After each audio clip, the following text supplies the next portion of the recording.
All right, everyone, welcome back to the channel, the Holiday and DVD Guy here. Today I'm going to rank the best and worst 2024 movies. First on the list is Madam Web, which is a Sony Spider-Man spin-off universe movie, and it stars Dakota Johnson and Sydney Sweeney. I did not mind the movie. I didn't mind it compared to like however people were towards it and stuff. It's not a great movie. The dialogue is pretty bad in it. And some of the fight scenes kind of look unrealistic, but at the end of the day, it's not a bad movie. I would give it a 6 out of 10 from a scale of 1 to 10. Didn't mind watching it. Not the best, but not the worst, if you know what I mean. Not the worst Sony movie I've seen in general, kind of thing. Up next is going to be Bob Marley, One Love, which is a movie about Bob Marley's life, how he became famous, kind of like a documentary about him. And I had a fun time with this one. I went into this not knowing a whole lot about Bob Marley, but I was always interested in it. I like watching movies about musicians and stuff, so it was fun to see this. I had a fun time with this movie. I would give this an 8 out of 10. Definitely recommend it, especially to Bob Marley fans. And even if you're somebody who just likes watching movies about musicians that were famous and stuff, so it's fun to watch. Definitely recommend this one. Up next on the list, Godzilla Kong, The New Empire, which is a sequel to Godzilla vs. Kong. I had a really fun time with this one. It is a step down versus Kong, and it does go into the comedic tone way more than the previous movie does. And even like the other MonsterVerse movies, those ones didn't have the comedy tone like this one. But I had a fun time with it. I would definitely recommend it to Godzilla and Kong fans. It was really fun. I had a blast seeing it. And the action is really good in it. And they do try to kind of limit how much of the humans are in the movie. I kind of didn't feel like it was like that, like Adam Wingard had said. But at the end of the day, I had a fun time with it. I definitely recommend it for Godzilla and Kong fans and MonsterVerse fans. It's definitely one of the better MonsterVerse movies, even though I do like them all. But my favorite of the MonsterVerse movies are definitely Godzilla and Kong and versus Kong. And so on a scale of 1 to 10, I give this an 8 out of 10. I did like this one, had fun with it. Definitely recommend if you haven't seen it. And it's definitely one of my favorite movies of the year this year, for sure. I had a fun time with it. Up next on here is going to be The Fall Guy, starring Ryan Gosling, which I did not care for. I would give this a 4 out of 10.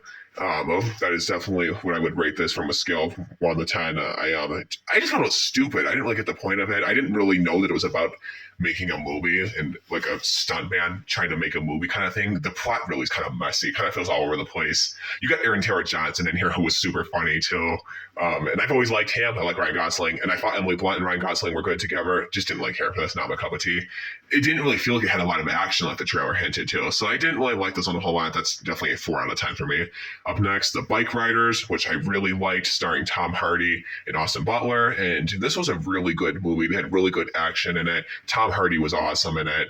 I really had fun with this. I would definitely give this a 9 out of 10. I had a fun time with it. I love Tom Hardy. He was great in it. Austin Butler was really good in it. He was better than I thought he would be in it. So it was actually kind of a surprise there. And that guy's a great actor in general. So definitely a 9 out of 10 for me. And I pretty much watch any movie of Tom Hardy's in it because I'm such a big Tom Hardy fan. So definitely had fun with this one. And like I said, there's some really good action in it. And it was fun to watch. Good movie for sure. 9 out of 10. Up next on the list, Despicable Me 4, which is the fourth Despicable Me movie in the Despicable Me franchise. And this is the sequel to the third movie from 2017. This one I thought was actually better than the third one. It's got better moments in it, better action. It felt like a Despicable Me movie, and you get to see Steve Carell come back as Gru. He's got a new kid this time. You got Will Ferrell this time in it, and it had the return of all the old villains, which is kind of cool. So I give this definitely an 8 out of 10. Definitely better than the previous one from a few years back, which I didn't care for as much, and I definitely had a fun time with this one. I'm not like a huge Despicable Me fan. Like I used to be more when I was a kid, but as I got older, I've kind of outgrown that, but I still had a fun time watching this. I went to see it because it was such a big part of my childhood. And I liked it. It was fun. Next on the list, Deadpool and Wolverine, the latest MCU movie and the only one to come out this year. This one stars Ryan Reynolds and Hugh Jackman. And this one shows Hugh Jackman return as Wolverine, Ryan Reynolds return as Deadpool. And I was not really into this one as much, to be honest. I don't know. I just found myself not liking it. I didn't like how it was anti-Christian, which was why I mainly didn't like it. I would definitely give it a 6 out of 10. It does have some good action in it, and the humor's funny at times, but sometimes I think it's offensive at times too, so I don't know. I didn't care for it. I haven't seen any of the other Deadpool movies. I only went into this one seeing this one only. And I only was interested in it because it had some other characters, and I heard there was going to be some cameos, which I didn't even like the cameos, so 6 out of 10. Herald and the Purple Crayon, starring Zachary Levi. This was a fun movie. I don't know much about the story, actually. I know this is basically based off a kid's animated story kind of thing. Zach Ruby's in the lead role. And I had a fun time with it. It's a family-friendly movie. It's a fun movie. Zach Ruby was really good in it. He was super funny. And I am a huge fan of Zach Ruby, so that's part of why I went to go see it. And I really liked it. I would definitely give this a 7 out of 10. Definitely enjoyed it, had fun with it, and the humor's funny in it, and yeah, it made me laugh, and I had a good time with it. Definitely recommend for family and children to watch. Up next, Trap, starring Josh Hartnett, directed by M. Night Shyamalan. This has got to be one of the worst movies of the year. It's so funny that it's bad. It's kind of all over the place, so you don't really get much into detail about who this guy is. He's supposed to be the butcher, but they don't really get much into that. That's due to the PG-13 rating, I think. He couldn't really go violent on it kind of thing, and it does really feel all over the place. He takes his daughter to this concert, and it just kind of feels like a mix-up of everything. I didn't really know what was going on, so definitely a 3 out of 10 for Trap. Definitely, I think, one of the worst movies of the year. But I had a fun time watching because it cracked me up. I think it's so funny. It's so funny that it's bad kind of thing. 3 out of 10 for Trap. And up next on here is going to be It Ends With Us, starring Blake Lively, Ryan Reynolds' wife. I really liked this movie. It was super good. I had a blast seeing it in the theater. Blake Lively was awesome in it. And it's like a very much an uplifting kind of movie. I had a fun time with it. I actually think it's good for men and women both to watch. It really teaches a message kind of thing. Super fun. Definitely a 9 out of 10 for It Ends With Us. And I just really liked it. Like, it totally has a meaning, very uplifting, like I said. Definitely had a fun time with it. Definitely a 9 out of 10. I actually think this is one of the best movies that's came out this year so far. I even like this better than Deadpool and Wolverine, actually, which I know might be a hot take for a lot of people, but that is just my opinion personally, and I had a fun time with this one. Definitely recommend for anyone to see. And like I said, I like the message that it brings kind of thing. And I had a good time with it. Definitely fun. 9 out of 10. And Blake Lively was great in this movie. Next on the list here is Twisters, which is the sequel to Twister, which came out, I think, in the 90s. And I had a blast seeing this one. I really liked it. I haven't seen the first one from its entirety, but what I've already seen, I definitely like this one better. This one stars Glenn Powell as one of the leading characters in the movie. And it's really good. You have these people who are trying to be professional tornado wranglers, trying to capture these tornadoes and stuff, and it's really good. Definitely a 9 out of 10. Or I'm sorry, an 8 out of 10. I really liked it. And that Luke Combs song, Ain't No Lovin' Oklahoma, definitely a banger. Definitely the best song of the movie. Had a blast in this one. 8 out of 10 for sure. Next on the list here is The Crow, starring Bill Skarsgård and FKA Twigs, if I'm saying her name correctly. I had fun with this one, actually. I know a lot of people didn't like it, but it was really good. The action was really good. Bill Skarsgård's a great actor. Definitely an 8 out of 10 for The Crow. I liked it. I know a lot of people didn't, but that's just my opinion of it. I liked it a lot better than most people did. My sister also loved it as well. She's a big Bill Skarsgård fan. Up on the list here is Kung Fu Panda 4, which I gotta say is one of the most disappointing movies this year. It is nothing like the other Kung Fu Panda movies, and they give us this 8-year gap between Kung Fu Panda 3. And I just did not care for this one as much. I found myself not liking it, and I don't know, it just felt very different. They took out a lot of the main characters and stuff, and the animation style is different. Really, the only good thing is you get to see Master Shifu and Po come back, and that's kind of it. It is not as good as the other Kung Fu Panda movies. I don't dislike it, but I don't really like it. So I would definitely give Kung Fu Panda 4 a 5 out of 10, just because for the reasons I listed here. Didn't really like it compared to the other 3. I think the third one is the best, personally, in my opinion. But yeah, 5 out of 10 for Kung Fu Panda 4. Up next, Beetle Juice, which is a sequel to the original Beetle Juice. This is 36 years after. And I gotta say, I loved this movie. This is my favorite movie this year. You see the return of Michael Keaton as Beetlejuice, Winona Ryder as Lydia, and then they introduced Jenna Ortega as Lydia's daughter, Astrid. And I had a blast with this movie. This is definitely my favorite this year. I really liked it, really liked the vibe. They did a good job. And seeing Michael Keaton come back was super cool, especially from a role that he played 36 years ago. I had a really fun time with it, and it was cool to see Jenna Ortega and Winona Ryder, Willem Dafoe, all these other people. It was really fun. Really liked this movie.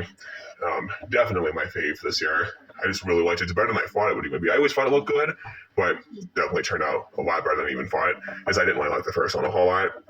So for Beetlejuice on a scale of 1 to 10, I would definitely give this a 10 out of 10 because it is my favorite and I loved it. It was super good. Had a blast seeing it. I definitely recommend it for Halloween fans and Beetlejuice fans. And this is definitely better than the first Beetlejuice in my opinion.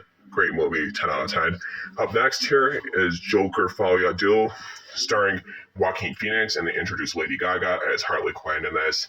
And this time they go to a musical. It's made as a musical this time, and I actually had a fun time with it. I would give it an 8 out of 10. I liked it. I know a lot of others didn't. It's kind of different than the first Joker, but I still had a fun time with it. I kind of don't understand all the hate towards it.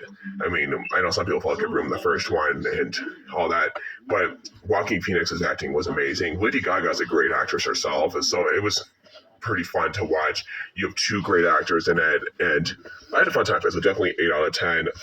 I didn't mind the musical part of it. I mean, I didn't like when I heard that, but then actually when I saw the movie, like, oh, it's actually not that bad. They do it tastefully, so not bad. Definitely an 8 out of 10 for Joker Folie à Deux. Up next here is Goodrich, starring Michael Keaton and Mila Kunis. And I really liked this movie. I'm a huge fan of Mila Kunis and Michael Keaton, so I definitely thought I would definitely go check this out. It's got a really good cast. It's got a good plot to it.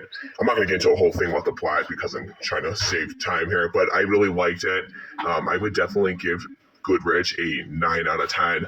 I had a fun time with it. As I say, I love Mila Kunis and I love Michael Keaton. Great cast, great story, great plot. Definitely recommend this if you haven't seen it. I got to see this in the theater and I had a fun time with it. And it's one of those movies that's got, like, it's kind of uplifting, you know, it's kind of sad, but really good. 9 out of 10 for Goodrich. Up next, Venom, The Last Dance, starring Tom Hardy. This is the third and final Venom film, and I was so excited for this. This was actually my most hyped movie this year. And I had a really fun time with this one. Really liked it. Probably my second favorite in this trilogy. I've actually loved this whole Venom trilogy. I know some others didn't care for this trilogy, but I loved it. This one sees Tom Hardy's Eddie Brock on the run with Venom after they're accused of killing Detective Mulligan, and this really picks up after Venom Let There Be Carnage, and this is the finale, and it's kind of sad, you know, with Venom and Eddie towards the end of the movie. Definitely an emotional movie. It has has a bit of emotion comedy to it. It's mixed in pretty well. I had a really fun time with it. As I said, this was the movie I was so excited for this year, and I really liked it. I couldn't have wanted more from it. I had a fun time with it. On a scale of 1 to 10, I would definitely give Venom The Last Dance a 9 out of 10. Really liked it. Definitely my second favorite movie this year, so 9 out of 10. Highly recommend for Venom fans and Marvel fans. I actually think this is the best superhero movie so far this year. I've really liked it. I rewatched it a couple nights ago, had a fun time with it. Good movie. And that is my ranking for Venom The Last Dance, the final Tom Hardy Venom movie. Next on the list here is RedOne, a Christmas comedy action film starring Dwayne Johnson and Chris Evans, and you got J.K. Simmons playing Santa Claus. And this movie's got good action. It's comedic, it is funny, but it's not like a great movie, really, to be honest. I went into it not really knowing how it was going to be. I never thought it looked amazing in the trailer. It's kind of one of those dumb fun movies, but anyway, I would just give that a 6 out of 10. Not a bad movie, but not the best. Kind of weird, kind of feels like it's like a mix of multiple movies. It doesn't really feel like that Christmas themed movie, like movies like The Grinch and Christmas Vacation do. So I would definitely give this a 6 out of 10 for RedOne. Okay, and next on the list here is Craven the Hunter, the last Sony Spider-Man spinoff universe movie. This movie stars Aaron Taylor Johnson as Craven the Hunter, and this is a Spider-Man comic book kind of movie. And I did not care for this movie, like, at all. Aaron Taylor Johnson really is the highlight of the film. He was really good in it. There are good action moments in the movie, but it's really just not a good movie. Like, I honestly could see why people didn't like it and the way it turned out. I get why people disliked it. It kind of feels all over the place. It feels like the plot's very messy. There's so many things going on. You kind of just don't understand everything that's going on in the movie. And Russell Crowe is very unlikable in the movie. The Rhino's done absolutely horrible. Such a waste of time. I would definitely give this a 5 out of 10. I don't recommend this movie. And I did not have a fun time with it, except that Aaron Taylor Johnson's in it. He was good. That's all I have to say for Craven the Hunter.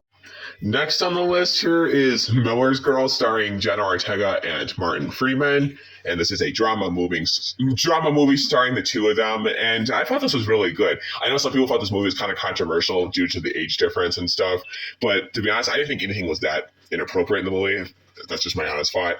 And I mainly watched it because Jenna Ortega is in it. I like Jenna Ortega a lot. And I'm familiar with Martin Freeman. And I thought the movie was really good. I thought the acting between the two of them was really good. I would definitely give this an 8 out of 10 from a scale of 1 to 10. Definitely would recommend, especially to John Ortega fans. And her acting was really good in it. Same with him. Two of them together were really good. Definitely had a fun time watching this one. I watched this one recently, actually, just because she was in it, and she was really good at Beetle Juice as well. So I thought I'd watch both her movies this year. Okay, up next here is Sonic the Hedgehog Free, the third Sonic movie in the Sonic trilogy, you could say now. And um, this one, honestly, is one of the most disappointing movies I've seen this year. I really found myself not liking this, like, at all.